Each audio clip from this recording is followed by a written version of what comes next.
So hello and welcome. तो आज हम लोग इस वीडियो में देखने वाले हैं क्लास 10 सोशल साइंस का रशियन रिवॉल्यूशन का नेक्स्ट पार्ट।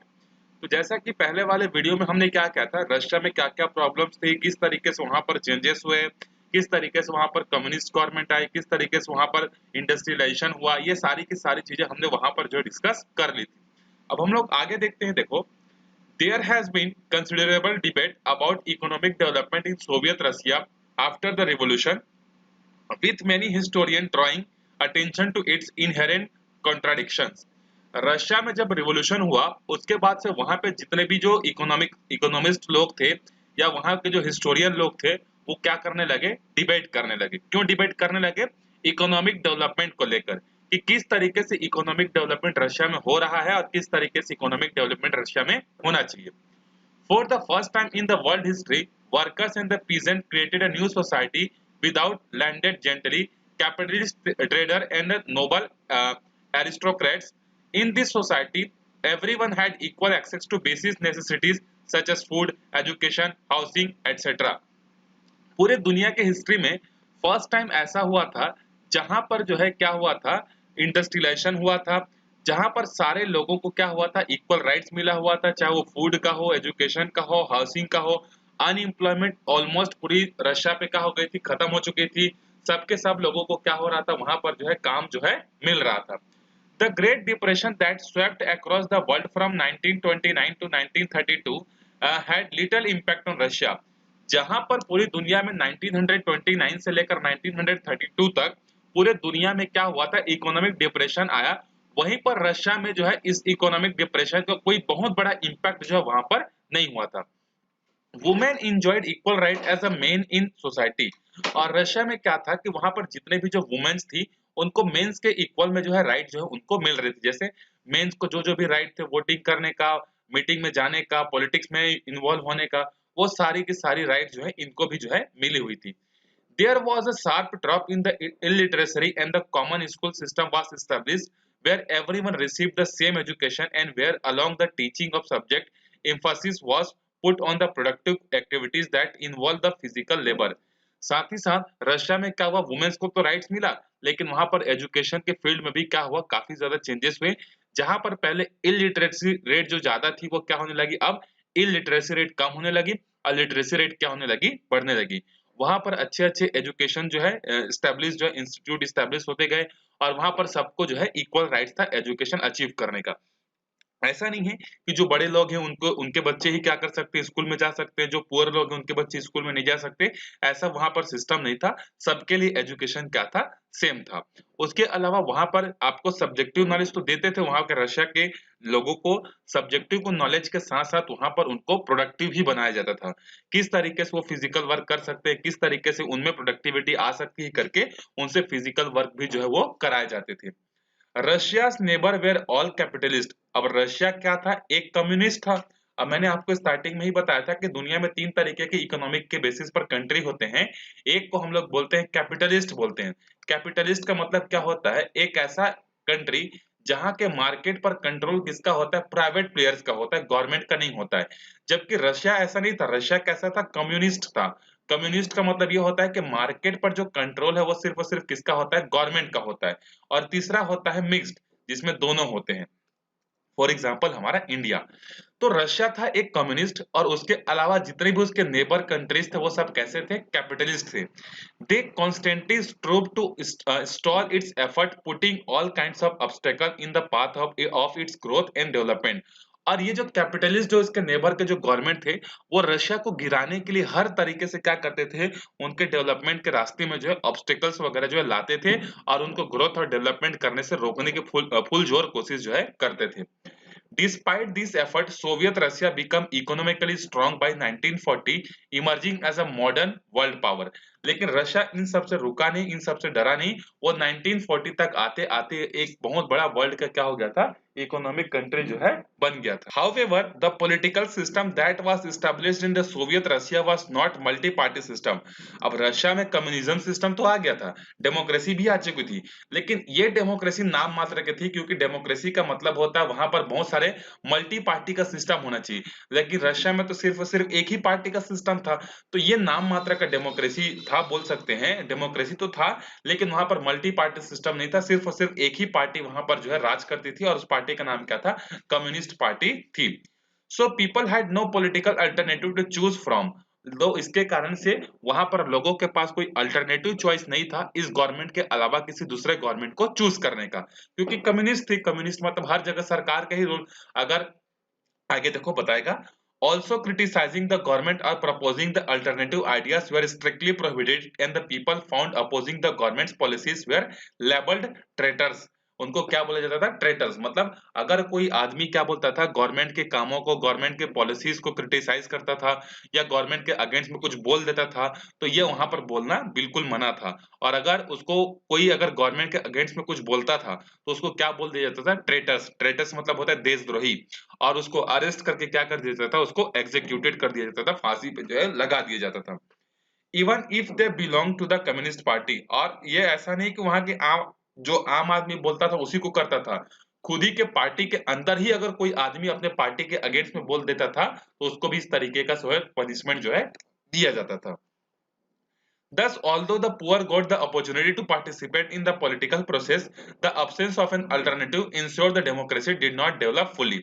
हालांकि वहां के लोगों को इलेक्शन में पार्टिसिपेट करने का राइट था, चाहे कितना भी गरीब क्यों ना हो, उसको इलेक्शन में पार्टिसिपेट करने का प्रॉपर राइट था, लेकिन इसका फुल बेनिफिट उनको नहीं मिल रहा था, क्योंकि उनके पास कोई चॉइस करने के लिए जो है मतलब कोई ऑप्शन ही नहीं था। अगर मैं आपको बोलूं चूज करने के लिए, बोलूं कि आप फ्री हो, कोई चीज चूज कर सकते हो, और अगर मैं आपके सामने सिर्फ एक ही चीज रखूं तो आप क्या करोगे, उसी को चूज करोगे ना। आप चूज कब कर सकते हो, जब आपके पास एक से ज्यादा कोई चीज हो। अगर दो चीजें हैं तभी तो आप चूज कर पाओगे ना, दोनों में से एक। एक है तो फिर अगर मैं बोलूंगा कि आपको इस एक में से चूज करो कोई एक, तो ये तो कोई बात ही नहीं हुई ना, नॉनसेंस वाली बात होगी। तो सेम उसी तरीके से रशिया की गवर्नमेंट क्या बोलती थी कि हमने हमारे यहाँ के सारे लोगों को क्या क्या वोटिंग करने का राइट्स दिया है। तो वोटिंग करने का राइट्स देने का मतलब यह है कि आप उसके पास ऑप्शन भी दो, उसको दो या तीन ऑप्शन दो। अब आप बोल रहे हो कि आपके पास सिर्फ और सिर्फ एक ही कम्युनिस्ट पार्टी है, उसके अलावा कोई दूसरी पार्टी खड़े भी नहीं हो पा रही है आपके सामने। तो इसका मतलब यह है कि आप लोगों को नाम मात्र का क्या बोल रहे हो कि ऑप्शन दे रहे हो, लेकिन एक्चुअल में उनके पास तो कोई ऑप्शन है ही नहीं। वो तो सिर्फ और सिर्फ क्या करेंगे, एक ही को जो है चूज कर रहे हैं। चलो आगे देखते हैं। The Soviet Revolution had a profound effect on the world। और ये जो सोवियत रेवोल्यूशन जो हुआ रशिया में, उसका इम्पैक्ट जो है पूरी दुनिया पर हुआ। In far flung countries and specially in the colonies, it provide to the inspiration of the those fighting for the independence. और ये स्पेशली उन लोगों के लिए जो है, या उन कंट्रीज के लिए जो है एक इंस्पिरेशन बनी, जो कंट्रीज क्या थी, कॉलोनीज थी। अब रशिया के इस रिवॉल्यूशन से जो कॉलोनीज में जो कंट्रीज थी उनको एक क्या मिला, एक इंस्पिरेशन मिला कि उनको भी अपने इंडिपेंडेंस के लिए क्या करना चाहिए, फाइट जो है करना चाहिए करके राइट्स मिला। इसके अलावा जितने भी पुअर लोग हैं, पुअर लोगों को भी उनका राइट्स जो है मिलना चाहिए करके इंस्पिरेशन बाकी दुनिया के कंट्रीज को जो है मिला। They tried to follow the path pioneered by the Russia. और रशिया ने जिस पाथ को अपनाया था, बाकी दुनिया के अलग अलग कंट्रीज जो कॉलोनीज थी उन्होंने भी उनके पाथ को जो है फॉलो करना स्टार्ट किया। An, an, an international communist organization was formed under the leadership of Russian Communist Party।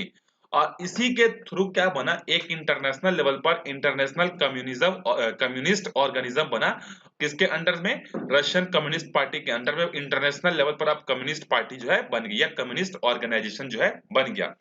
And similar parties were established in the every country. और हर कंट्री में इस तरीके की कम्युनिस्ट गवर्नमेंट जो है वहां पर क्या हो गई, स्टैब्लिश हो गई।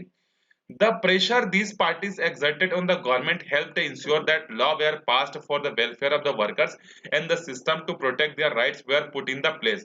और जिन जिन कंट्रीज में कम्युनिस्ट पार्टी बनी, उन कम्युनिस्ट पार्टी के प्रेशर के कारण वहां का जो गवर्नमेंट है, उन गवर्नमेंट को क्या करना पड़ा, इस कम्युनिस्ट पार्टी के सामने झुकना पड़ा, और उनको लोगों के वेलफेयर के हिसाब से रूल्स रेगुलेशन जो है बनाने पड़े। नहीं तो अदरवाइज ये कम्युनिस्ट पार्टी गवर्नमेंट के अगेंस्ट में क्या कर देते थे, क्रिटिसाइज कर देते थे, स्ट्राइक वगैरह कर देते थे। तो जैसे कि मान लो एक एग्जांपल लेते हैं, उस समय एक यूरोप में एक कंट्री था, मान लेते हैं एक इटली मान लेते हैं, सपोज दैट इटली एक कंट्री है। अब इटली इटली में भी क्या हुआ, रशिया के लोगों को देखकर इटली में भी क्या बना, कम्युनिस्ट पार्टी बना। अब इटली में कंट्रोल कोई और कर रहा है, यहाँ पर मोनार्की सिस्टम चल रही है, चाहे कोई और सिस्टम क्यों ना चल रहा हो, लेकिन एक वहां पर एक कम्युनिस्ट पार्टी बना, और ये कम्युनिस्ट पार्टी जो इटली को उस समय चला रहा था उसको क्या करता था, प्रेशर डालता था और बोलता था कि आप लोगों के भले के लिए काम करो, सबको इक्वल राइट दो। इस तरीके से हर कंट्री में कम्युनिस्ट पार्टी ने क्या किया, वहां के गवर्नमेंट को जो है इस तरीके से बोलना चालू किया कि आप अपने पॉलिसीज चेंज करो, अच्छे से वर्क करो करके। अब आगे देखो, कुछ क्वेश्चन पूछा, इसका आंसर देखते हैं। If you had to create system to protect the poor in your village और town, what would you have to do? ये बोल रहा है कि अगर आप अपने टाउन में, अपने विलेज में जो पुअर लोग हैं उनको प्रोटेक्ट करना चाहते हो तो आप क्या करोगे? तो सबसे पहले आप अपना आंसर इसमें खुद सोच सकते हो कि आप क्या क्या करोगे जिससे पुअर लोगों को जो है क्या मिलेगा, उनके राइट्स वगैरह जो है प्रोटेक्ट जो है होंगे। तो सबसे पहले तो उनको राइट टू इक्वालिटी प्रोवाइड करोगे, कि ऐसा नहीं है कि वो छोटे हैं आप बड़े हैं, सबसे पहले उनके पास इक्वालिटी जो है होनी चाहिए। दूसरा, उनको प्रॉपर वर्क मिलना चाहिए। तीसरा, उनको फूड मिलना चाहिए, रहने वगैरह के लिए प्रॉपर जो है फैसिलिटीज जो है उनके पास होनी चाहिए। उनको भी अपना वोटिंग करने का राइट्स होना चाहिए। तो ये सारी फैसिलिटीज देकर आप क्या कर सकते हो, उनका जो है प्रोटेक्ट, उनके राइट्स को आप प्रोटेक्ट कर सकते हो। सेकेंड क्वेश्चन है देखो, you read about the role of political parties in democracy, do you think a multi party system is essential for democracy, discuss with the reason. अभी आपने क्या पढ़ा, पॉलिटिकल सिस्टम के बारे में आपने पढ़ा, तो क्या आपको लगता है कि किसी एक डेमोक्रेसी में जो है मल्टी पार्टी सिस्टम होना चाहिए? क्या इसके बेनिफिट्स होते हैं कि नहीं होते? तो आंसर होगा बिल्कुल। एक डेमोक्रेसी में क्या होना चाहिए, मल्टी पार्टी सिस्टम जो है होना चाहिए, जिससे लोगों के पास चॉइस रहे। जैसे हमारे इंडिया में देखो, हमारे इंडिया में हर स्टेट में जाओगे तो आपको अलग अलग पार्टीज मिलेंगी, नेशनल लेवल पर अलग अलग पार्टीज मिलेंगी, और रीजनल लेवल पर और अलग अलग पार्टीज मिलेंगी। तो इससे क्या होता है, लोगों के पास जो ऑप्शन बढ़ जाता है। जैसे कि अगर आप मॉल गए या किसी शॉप में गए कपड़े खरीदने के लिए, मान लो उस कपड़े खरीदने के बाद दुकान के पास सिर्फ एक ही टाइप के डिजाइन है, तो आप उसको कब तक परचेस करोगे? आपकी मजबूरी होगी कि आप उसी को परचेस करोगे।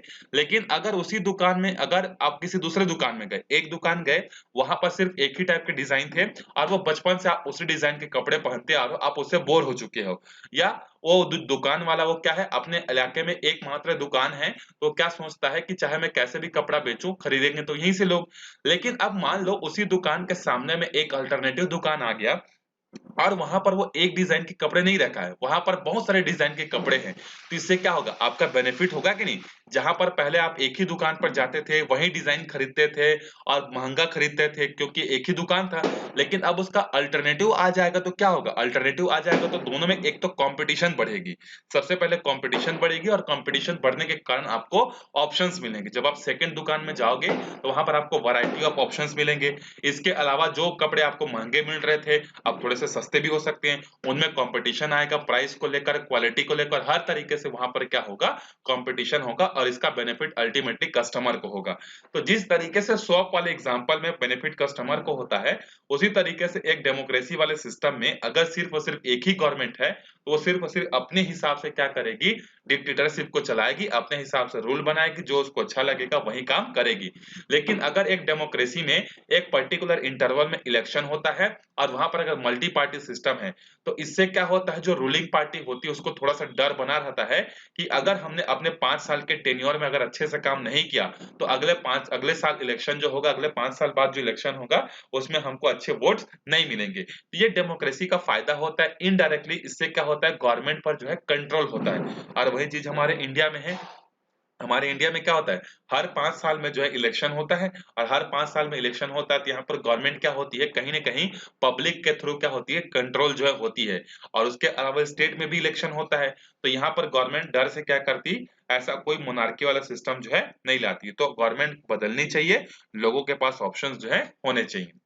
अगला देखते हैं, if there is no freedom of expression and people do not have right to air their views, and what effect would you have in a democracy. ये क्वेश्चन बोल रहा है कि अगर आपके पास फ्रीडम ऑफ एक्सप्रेशन, मतलब अपनी बातों को बोलने का अगर फ्रीडम नहीं है, या अपने पॉइंट ऑफ व्यू को रखने का आपके पास फ्रीडम नहीं है, तो इसका इफेक्ट डेमोक्रेसी पर क्या होगा?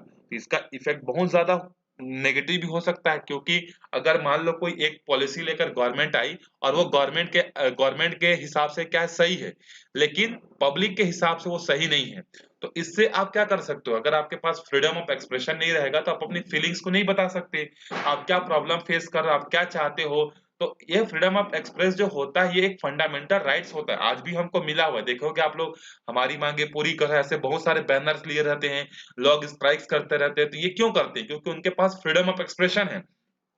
तो फ्रीडम ऑफ एक्सप्रेशन होने से आप अपनी फीलिंग्स को, अपने प्रॉब्लम्स को गवर्नमेंट के सामने रख सकते हो। और अगर ये चीज नहीं होगी तो गवर्नमेंट अपने मर्जी से काम करते जाएगी, और वही गवर्नमेंट डेमोक्रेसी के नाम पर क्या बन जाएगी? डिक्टेटरशिप वाली जो है हो जाएगी। तो फ्रीडम ऑफ एक्सप्रेशन जो है किसी डेमोक्रेसी को बैलेंस करने के लिए बहुत कंपलसरी है। अगला क्वेश्चन देखते हैं, देखो फोर्थ, इज इट नेसेसरी और इथिकल टू अरेस्ट और execute people who criticise the policies of the government? ये क्वेश्चन बोल रहा है कि अगर कोई आदमी किसी पॉलिटिकल पार्टी के अगेंस्ट में कुछ बोल रहा है तो क्या उसको अरेस्ट करना या क्या, या उसको एग्जीक्यूट कर देना, क्या उसको फांसी पे लगा देना सही है? तो ये बिल्कुल भी सही नहीं है। हमारे कॉन्स्टिट्यूशन में या किसी भी कॉन्स्टिट्यूशन में इतना राइट्स तो सबके पास होना चाहिए कि वो गवर्नमेंट के पॉलिसीज के बारे में क्या कर सके, अगर कोई पॉलिसी गलत है तो उसके अगेंस्ट में बोल सके। जैसे आप लोग देखते होंगे इलेक्शन के टाइम पे हमारे इंडिया में क्या होता है, एक पॉलिटिकल पार्टी जो होती है वो दूसरे पॉलिटिकल पार्टीज पर बहुत सारे जो है क्या करती हैं, वहां पर जो है पॉलिसीज का क्रिटिसिज्म करती हैं, एक दूसरे पर आरोप लगाती हैं कि ये कांग्रेस पार्टी ऐसी है, ये बीजेपी पार्टी ऐसी है, शिवसेना पार्टी ऐसी है, ये ममता बनर्जी की पार्टी ऐसी है।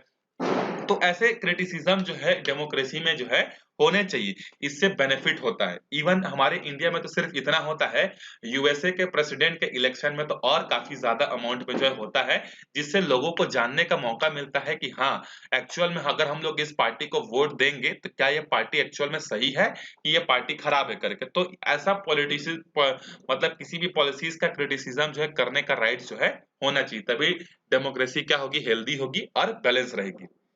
अब अगला टॉपिक देखते हैं, the great depression and the welfare state. अब हम लोग आगे देखेंगे कि किस तरीके से पूरे दुनिया में क्या हुआ था, ग्रेट डिप्रेशन आया था। और ग्रेट डिप्रेशन इसको इसलिए बोलते हैं यहाँ पर इसको बोला गया दी ग्रेट डिप्रेशन। तो दी ग्रेट डिप्रेशन बोलने का मतलब ये है कि आज तक के हिस्ट्री में इसके जैसा डिप्रेशन जो है आज तक हमारे वर्ल्ड में जो है कभी भी नहीं आया है। तो थोड़ा सा इसके बारे में पढ़ते हैं, देखो। In the previous section, we saw that Russia adopted plant industrialization in place of the capitalist industrialization. हमने पिछले सेक्शन में देखा था कि जहां पर ब्रिटेन, इटली, फ्रांस जो है वो सब क्या कर रही थी, कैपिटलिज्म को फॉलो कर रही थी और कैपिटलिज्म के बेसिस पर इंडस्ट्रियलाइजेशन जो है डाल रही थी। लेकिन रशिया ने किसको अडॉप्ट किया था? रशिया ने जो है प्लांट इंडस्ट्रियलाइजेशन को जो है एक्सेप्ट किया था। प्लांट मतलब होता है कम्युनिस्ट, पैसा जो है खुद से लगाना, मतलब दूसरे से जो है, मतलब हम लोग पढ़े थे ऊपर में कि क्या किया था रशिया ने जो है मतलब इंडस्ट्रियलाइजेशन करने के लिए टेक्नोलॉजी बाहर से लाई थी और पैसा खुद लगाया था। तो इसको बोलते हैं plant industrialisation. And Soviet style democracy instead of parliamentary democracy. और एक तो रशिया में प्लांट इंडस्ट्रियलाइजेशन को एक्सेप्ट किया गया और दूसरा वहां पर सोवियत स्टाइल डेमोक्रेसी, वहां की डेमोक्रेसी सिंगल पार्टी डेमोक्रेसी थी, वहां पर पार्लियामेंट्री डेमोक्रेसी नहीं थी। It did not have multi-party election and the severely restricted person democratic rights। और वहां पर मल्टी पार्टी सिस्टम नहीं था, लोगों को रेस्ट्रिक्टेड राइट्स थे, एकदम फ्रीडम जो है नहीं था। At that time, Britain, America placed a greater emphasis on the parliament and democracy, multi-party election and the personal democracy rights। वहीं पर एक तरफ रशिया में सिंगल पार्टी सिस्टम था, लोगों को इतना ज्यादा फ्रीडम नहीं था। दूसरी तरफ ब्रिटेन और अमेरिका जो थे वहां पर पार्लियामेंट्री सिस्टम था, मल्टी पार्टी सिस्टम था, हर लोगों को वोटिंग करने का राइट्स दिया था और बहुत सारे फ्रीडम थे।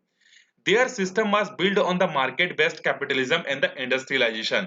और यहाँ पर जो इनका जो ब्रिटेन और अमेरिका का जो इंडस्ट्रियलाइजेशन हुआ था वो कौन सा हुआ था? कैपिटलिज्म हुआ था। कैपिटलिज्म मतलब वहां के मिडिल सेक्शन जो थे ब्रिटेन और अमेरिका के, वहां के मिडिल सेक्शन ने क्या किया था, मतलब अपना पैसा लगाया था, मतलब प्राइवेट लोगों ने। जबकि रशिया में क्या था? प्लांट इंडस्ट्रियलाइजेशन था, मतलब यहाँ पर पैसा सरकार ने लगाया था। अब सरकार ने पैसा कैसे लाया था? तो टैक्सेस बढ़ा कर लाए थे, जो वेजेस थे उसको कम करके लाए थे। तो सरकार खुद पैसा लगाई थी रशिया में, और बाकी जगह पर पैसा लगाने वाले कौन थे? प्राइवेट प्लेयर्स थे। तो यहाँ रशिया और ब्रिटेन और अमेरिका के सिस्टम में क्या है, डिफरेंस है।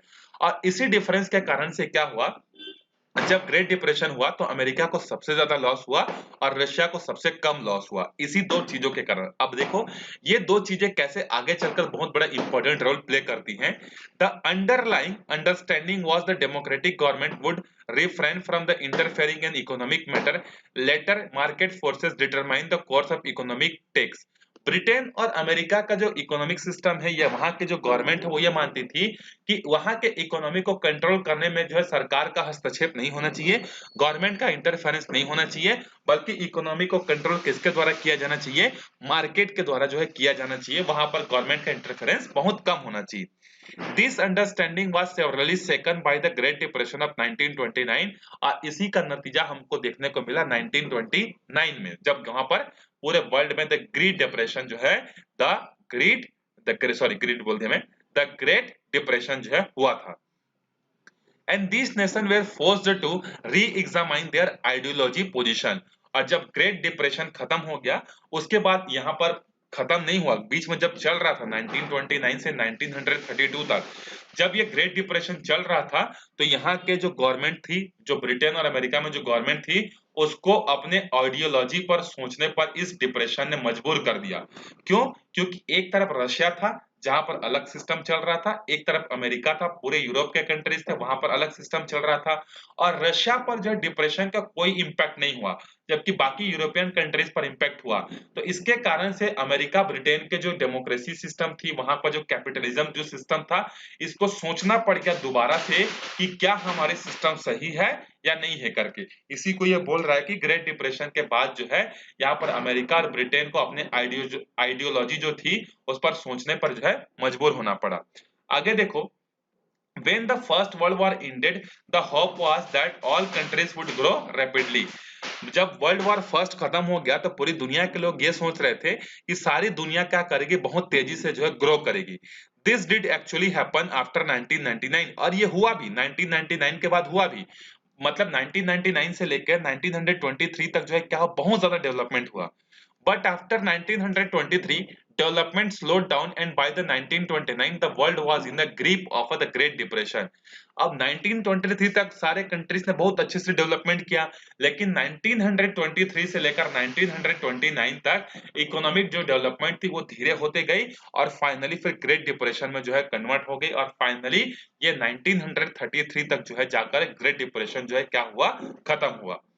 Development again picked up steam after that, but the impact of the recession was felt for many more years until 1939। 1933 के बाद जो है डेवलपमेंट ने अपना क्या किया, ट्रेन पकड़ा, अपना रास्ता पकड़ा, अपना ट्रैक पकड़ा और अच्छे से डेवलपमेंट हुआ। लेकिन इस ग्रेट डिप्रेशन का जो इफेक्ट है 1929 में जो हुआ था उसका 10 साल तक इफेक्ट जो है पूरी दुनिया ने जो है झेला था।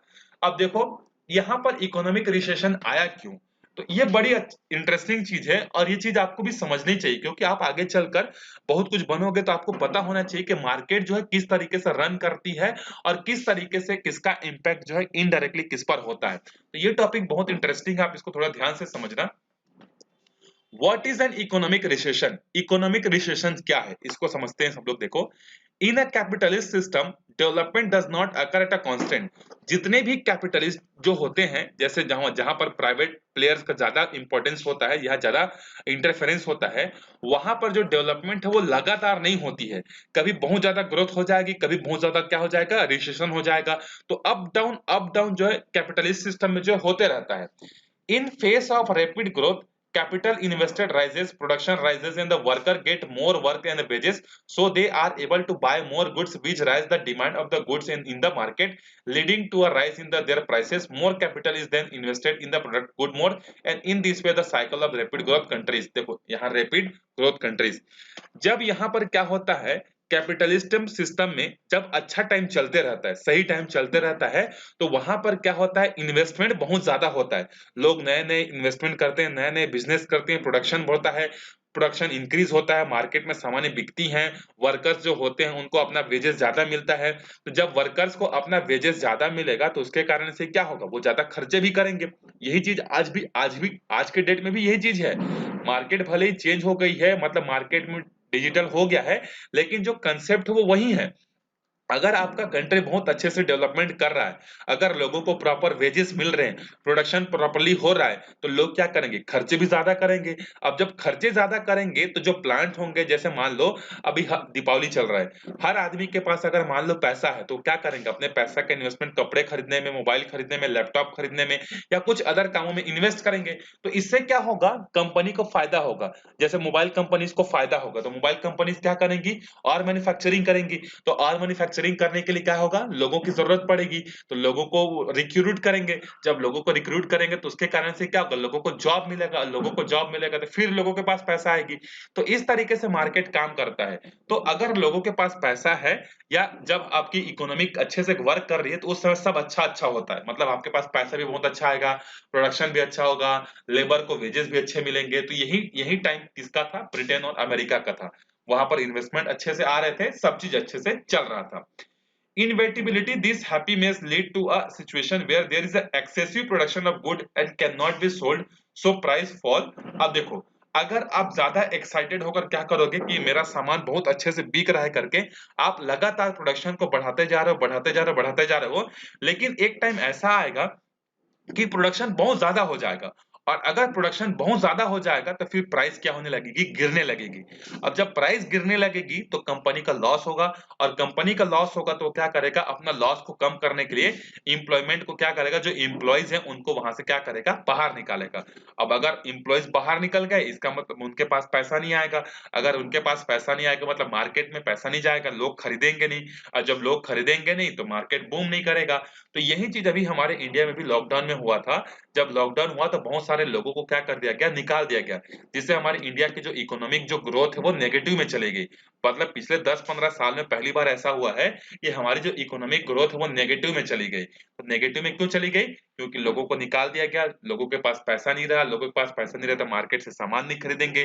मार्केट से जब सामान नहीं खरीदेंगे तो सरकार के पास पैसे नहीं आएंगे। सरकार के पास पैसे कहाँ से आते हैं? टैक्सेस वगैरह से ही तो आते हैं जो मार्केट में इम्पोज करता है वो। ये सब की चीजें क्या होती हैं? एक दूसरे से इंटरलिंक्ड होती हैं। तो जब कैपिटलिस्ट सिस्टम में क्या होता है? मार्केट अगर अच्छा काम करते रहती है तो उसका बेनिफिट बहुत अच्छा होता है। लेकिन अगर ज्यादा एक्साइटेड हो गया या किसी मतलब बहुत ज्यादा अच्छा चल रहा है तो बहुत ज्यादा जब अच्छा चलता है तो क्या होता है? प्रोडक्शन बहुत ज्यादा बढ़ जाता है। अब जब वहां पर क्या हो रहा था? अमेरिका ब्रिटेन में सारी सामानें बहुत अच्छे से बिक रही थी, सबके पास पैसा था। तो कंपनीज ने क्या किया? वहां पर जो है प्रोडक्शन बढ़ा दिया। और जब प्रोडक्शन एक्सेस हो जाएगा तो उसको खरीदने वाले लोग क्या हो जाएंगे? कम हो जाएंगे। और यही प्रॉब्लम जो है वहां पर हुआ था। The capitalist then cut back on the production. अब ये क्या करेंगे? जब सामान बिकेगा नहीं तो प्रोडक्शन कम कर देंगे। Which means less worker. अब जब प्रोडक्शन कम होगा तो वर्कर्स की जरूरत कम पड़ेगी। And available for the workers and the great chances of them remaining unemployed. और इसके कारण से क्या होगा? उनकी अनएम्प्लॉयमेंट जो है बढ़ जाएगी। They can now buy fewer goods. कम सामान खरीदेंगे। Which intensifies the recession. और इसी के कारण से रिसेशन होगा। Normally, an economic recession does not persist for the long time, but there is always the hope of growth will pick up. But in 1929, the impact of the recession continued for the several years and the shook the entire world। मतलब क्या ऐसा नहीं कि recession नहीं आता है? Recession आते रहता है और जाते रहता है। हर साल एक दो रिसेशन आते हैं और चले भी जाते हैं। लेकिन ये जो रिसेशन जो 1929 में आया था, ये रिसेशन ऐसा था कि इसका जो इम्पैक्ट है ये काफी सालों तक जो है क्या हुआ? बना हुआ रहा। क्यों? क्योंकि इसका इम्पैक्ट पूरी दुनिया पर हुआ था, किसी एक पर नहीं हुआ था। समझ में? The sign of the slowdown were evidence in the America as early 1925। और अमेरिका को रिसेशन के बारे में संकेत मिलना चालू हो गया था 1925 में। During the first world war when agriculture in Europe was badly hit.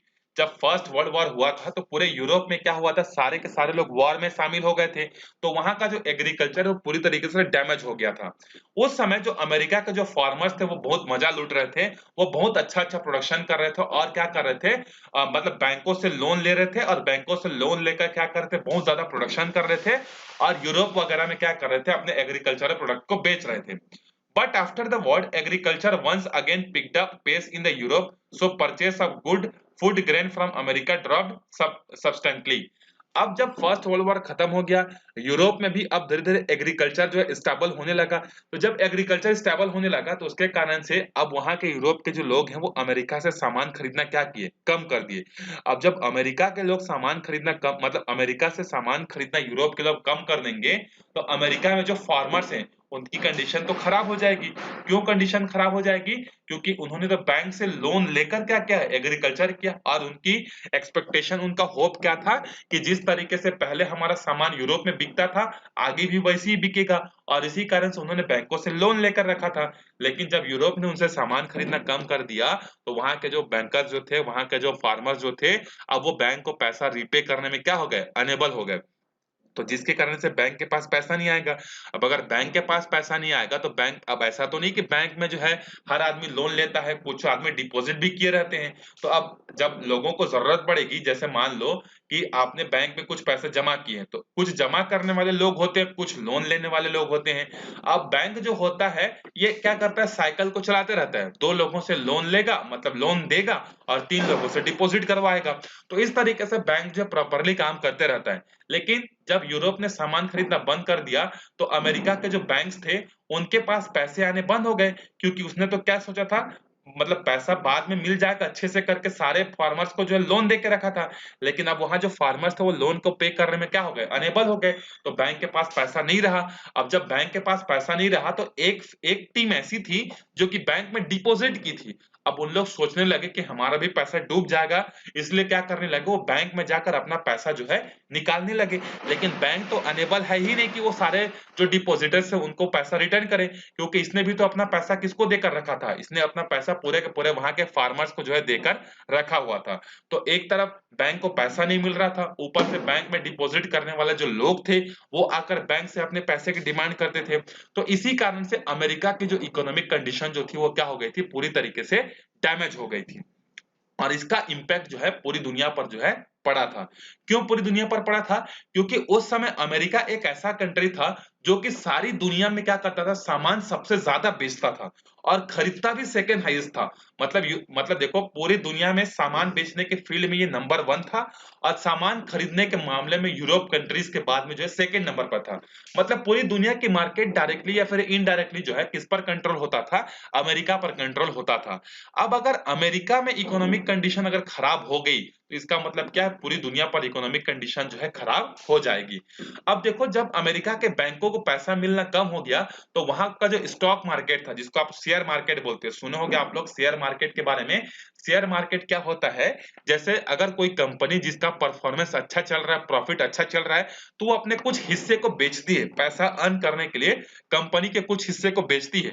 उसी कुछ हिस्से को बोलते हैं हम लोग शेयर मार्केट बोलते हैं, और ये हिस्सा खरीदा बेचा जहां पर जाता है उसको बोला जाता है स्टॉक मार्केट। तो जैसे हमारे इंडिया की बात करें, अगर रिलायंस इंडस्ट्रीज बहुत अच्छे से काम कर रही है तो लोग क्या करेंगे, उस कंपनी में अपना पैसा इन्वेस्ट करेंगे। लेकिन अगर रिलायंस कंपनी डूब रही है तो लोग वहां से अपना पैसा को पुल आउट करेंगे। तो यही चीज वहां पर स्टॉक मार्केट में भी हुआ।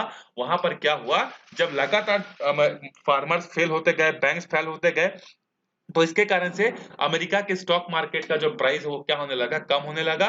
लोग उसके मार्केट में इन्वेस्ट करना कम कर दिए, सब अपना पैसा जो है क्या करने लगे, निकालने लगे। तो इससे पूरी अमेरिका की जो इकोनॉमिक कंडीशन है वो क्या हो गई, बहुत ज्यादा खराब हो गई। मतलब यहाँ पर ऐसा हुआ कि जो सामानें जो बनती थी उसके मतलब 40% 50% सामान ऐसी होती थी जो कि गोडाउन में ही पड़कर खराब हो जाती थी, क्योंकि पैसे लोगों के पास खरीदने के लिए पैसे नहीं थे। और जो जो वहां के क्या थे, जो प्रोड्यूसर थे वो लोन ले लेकर सामान बना लिए थे, लेकिन खरीदने वाला तो कोई था ही नहीं। तो इसी कारण से वहां पर क्या हुआ था, ग्रेट रिसेशन जो है आया था। तो इस वीडियो में हम लोग यहीं तक देखेंगे। अगले वीडियो में हम लोग देखेंगे how the America crisis affected the whole world. मतलब अमेरिका ने किस तरीके से, अमेरिका में जब रिसेशन आया तो उसने पूरी दुनिया को किस तरीके से जो है क्या किया था, हिट किया था। इसके बारे में और डिटेल से पढ़ेंगे। तो मैंने आपको थोड़ा सा ओवरव्यू दे दिया कि अमेरिका जो है पूरी दुनिया के मार्केट को कंट्रोल करता था। तो और हम लोग डिटेल में पढ़ेंगे कि अमेरिका में रिसेशन आने का इंपैक्ट बाकी पूरी दुनिया पर जो है किस तरीके से जो है पढ़ा। तो हम लोग पढ़ा, अगले वीडियो में देखेंगे। यहाँ से हम लोग नेक्स्ट टॉपिक से मिलते हैं अगले वीडियो में। तब तक अच्छे से पढ़ते रहो और वीडियोस जो ज्यादा से ज्यादा शेयर करो। एग्जाम नजदीक आ रहे तो अपने पढ़ाई पे जो है ज्यादा फोकस करो। मिलते हैं अगले वीडियो में, तब तक के लिए बाय बाय।